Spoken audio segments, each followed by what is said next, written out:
우리는 새로운 세대로서 기독민주당의 미래를 만들어 나가야 합니다. 분명히 한 번은 헬무트 콜에게 조언을 구하게 되겠지요. 하지만 현역 정치인으로서의 헬무트 콜의 시간은 이제 지나갔습니다. 새 시대의 정치는 새로운 세대가 스스로 해야 합니다. 1995년 8월 40대 앙겔라 메르켈은 베를린 근교에서 자전거를 타고 있었다. 갑자기 사냥개 한 마리가 메르켈에게 달려들어 그의 무릎을 물어뜯었다. 그날 이후로 메르켈은 개를 피했다. 블라디미르 푸틴을 만나지 않았더라면 그는 지금쯤 그 기억을 완전히 잊었을지도 모른다. KGB 출신임을 자랑스러워하는 푸틴의 정보력은 남달랐지만 그는 수집한 정보를 포악하게 활용했다. 2006년 1월 푸틴은 모스크바를 방문한 독일 총리인 메르켈에게 개 인형을 건넸다. 그쯤에서 멈추어야 했지만 러시아에는 푸틴에게 제동을 걸 수 있는 사람이 없었다. 사실 메르켈과 푸틴에게는 공통의 화제가 많았다. 메르켈은 16살이던 1970년 동독에서 열린 러시아어 경시대회에 참가해 입상한 적이 있고 부상으로 모스크바 여행도 다녀왔다. 러시아어에 능통하고 러시아 문화에 조예가 깊었다. 푸틴은 동독의 드레스덴에서 KGB 주재원 생활을 했기 때문에 독일어와 독일 문화에 대해 잘 알았다. 그러나 푸틴은 메르켈에게 완전히 엇박자를 내고야 만다. 2007년 1월 러시아 흑해 연안의 대통령 별장에서 푸틴과 메르켈은 정상회담을 하고 있었다. 난데없이 회의실 안으로 푸틴의 반려견이 뛰어들어왔다. 큰 개 한 마리가 메르켈 주위를 돌다가 그의 발을 핥았다. 메르켈은 입을 다문 채 가만히 있을 수밖에 없었다. 푸틴은 난 그저 내 개를 보여주면서 그녀를 기분 좋게 해주고 싶었을 뿐. 이라고 변명했다. 반대로 메르켈은 꼭 필요한 말만 정확하게 했다. 베를린 회담 장소에 늦게 도착한 푸틴에게 앞으로는 지각하지 말라고 경고했다. 정치적 판단을 내릴 때에도 개인적인 감정을 섞지 않았다. 2008년 4월 미국은 조지아와 우크라이나를 나토에 가입시키려고 했다. 메르켈은 힐러리 클린턴과 콘돌리자 라이스, 버락 오바마, 조지 W. 부시와 두터운 친분을 쌓으며 미국과 우호적인 관계를 유지하고 있었다. 전문가들은 독일이 미국을 지지하게 될 것이라고 예측했지만 역시 메르켈은 남달랐다. 그는 미국에 저항했다. 국제 질서의 균형을 잡으며 평화를 유지하고 싶었기 때문이다. 저는 독일이 누구의 위에도 누구의 아래에도 있지 않으면서 자신에게 딱 맞는 위치를 찾고 다른 나라들의 좋은 이웃, 좋은 친구가 될 수 있도록 제 힘을 보탤 수 있기를 바람하지 않습니다. 조지아의 힘을 키워 러시아 남쪽 국경의 보루로 삼고 중앙아시아로 가는 관문을 확보하려는 미국의 저의를 메르켈은 정확하게 꿰뚫어 보고 있었다.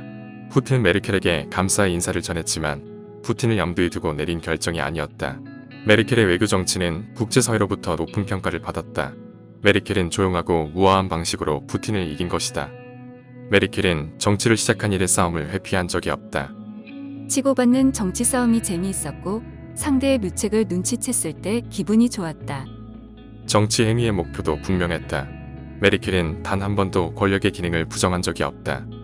나는 마치 권력이 본래 가질 만한 것이 못 된다는 것처럼 행동하는 것이 싫습니다. 권력에 반대는 힘이 없는 것, 바로 무기력입니다. 실천에 옮길 수 없다면 좋은 아이디어라고 해도 무슨 의미가 있겠습니까? 메르켈은 이기기 위해 항상 오래 생각했다. 발달 장애를 겪었던 어린 시절에 이미 정치인으로서의 훈련을 혹독하게 마친 것이나 다름없었다. 뛰거나 계단을 오르내리기 힘들었던 메르켈은 철저하게 계획을 세운 후에 움직였다. 위험을 재볼 시간을 충분히 가졌다. 준비가 덜 된 상태에서는 절대 출발하지 않았다. 처음부터 제대로 시작하지 않으면 아무리 애를 써도 돌이킬 수 없다. 어려운 문제에 봉착할수록 올바른 해법을 찾고자 했다. 1999년 메르켈은 그 어느 때보다도 깊은 생각에 잠겼다. 기독민주연합당 재정국장 발터 아이슬러키프에게 체포영장이 발부됐다. 발터 아이슬러키프가 군수업체 티센의 무기 중개상에게서 100만 마르크 상당의 기부금을 받아 비밀 계좌에 입금한 사실이 발각됐다. 기독민주연합당의 불법 정치자금 모금 사건은 걷잡을 수 없이 커졌다. 독일 통일을 이끌었던 헬무트 콜 전 총리도 사면 초가에 직면했다. 콜은 1990년대에 불법 정치자금을 수수한 사실을 시인했다. 그러나 금품 제공자는 끝내 밝히지 않았다. 기독민주연합당의 추락은 가속화되고 있었지만 누구도 사태 수습을 위해 선뜻 나서지 않았다. 결국 메르켈이 해법을 내놓았다. 당은 이제 혼자 걷는 법을 배워야 한다. 그는 콜 총리를 위시한 기독민주연합당의 주류 세력들이 정치권에서 완전히 물러날 때가 됐다고 주장했다. 쉽게 내릴 수 없는 결단이었다. 메르켈과 콜 총리의 인연은 특별했다. 시간은 베를린 장벽이 무너진 1989년으로 거슬러 올라간다. 1989년 메르켈은 동독의 베를린 과학 아카데미 물리화학연구소에서 양자역학 연구원으로 성실하게 근무하고 있었다. 베를린 장벽이 무너졌다는 거짓말 같은 소식을 듣고 메르켈은 역사적인 현장으로 향했다. 그는 서베를린의 중심가를 한참 걷다가 동베를린으로 다시 돌아온다. 장벽이 무너진 베를린 시내를 걸으면서 메르켈이 무슨 생각을 했는지는 정확하게 알 수 없지만 그는 얼마 후 물리학자의 삶을 정리하고 정치인의 길로 들어선다. 36세의 정치신인 메르켈은 1990년 정치단체인 민주주의의 출발의 대변인이 되었다.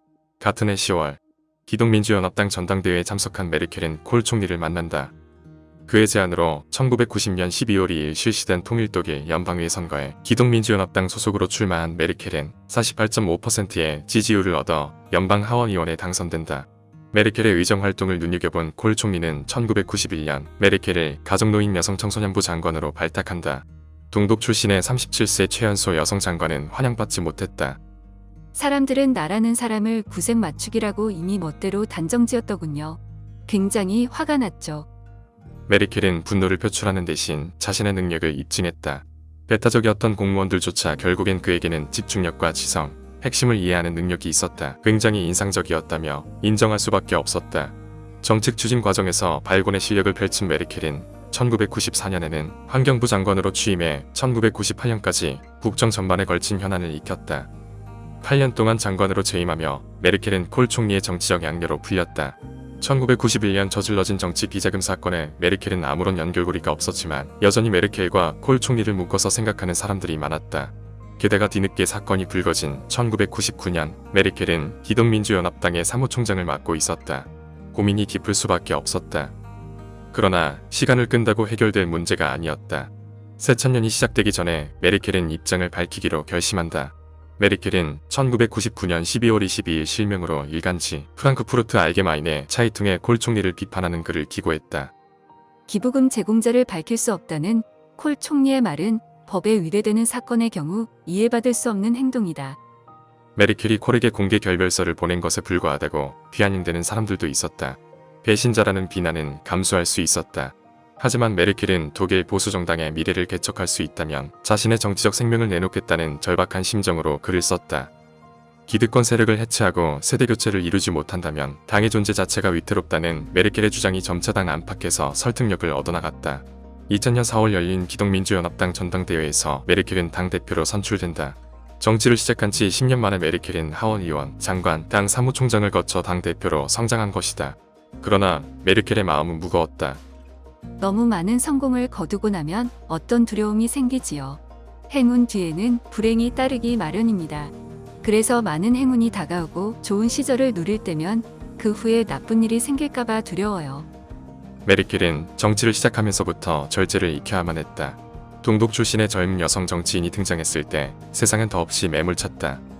가련한 여자, 콜의 영원한 사춘기 소녀, 자식이 없어 책임감도 없는 여자. 차가운 여성 물리학자, 촌스러운 여성 정치인. 낙인들이 장대비처럼 쏟아졌지만 메르켈은 눈물을 삼키며 조용히 신뢰를 쌓아갔다. 비결은 단순했다. 행운도 메르켈을 지켰다. 당대표로 5년 동안 실력을 검증받으며 인지도를 높인 메르켈은 2005년 총리직에 도전한다. 메르켈의 경쟁자는 당시 총리였던 게르하르트 슈레더. 그는 탁월한 연설 능력과 뛰어난 직관력으로 독일 3인당을 성공적으로 이끌고 있었다. 견습생으로 일하면서 어렵게 대학에 입학해 인권 변호사의 길을 걸어온 슈레더는 물리학 박사 출신의 메르켈을 무시했다. 2005년 독일 연방의회 선거를 앞두고 슈레더는 TV 토론 프로그램에 출연해 나 이외에 그 누구도 정부를 안정적으로 운영할 사람은 없을 것. 이라 단언하는 것으로도 부족해서 선거로 전날에는 3인당이 있는 한 메르켈이 근소한 표차라도 결코 총리가 될 수 없을 것이다. 고 예언했다. 메르켈은 슈레더의 말을 듣기만 했다.